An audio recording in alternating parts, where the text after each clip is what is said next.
The business fable of The Chicken and the Pig is about commitment to a project or cause. When producing a dish made of eggs with ham or bacon, the pig provides the ham or bacon, which requires his or her sacrifice.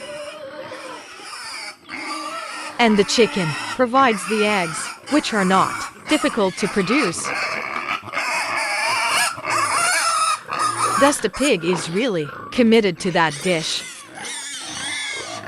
while the chicken is only involved, yet both are needed to produce the dish. What is the chicken and pig analogy?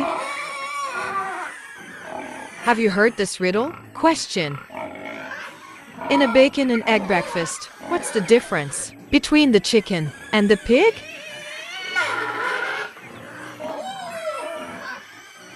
Answer. The chicken is involved, but the pig is committed.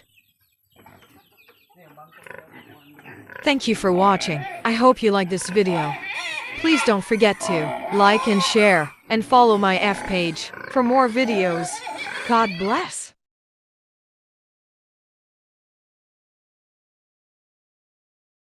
Thank you.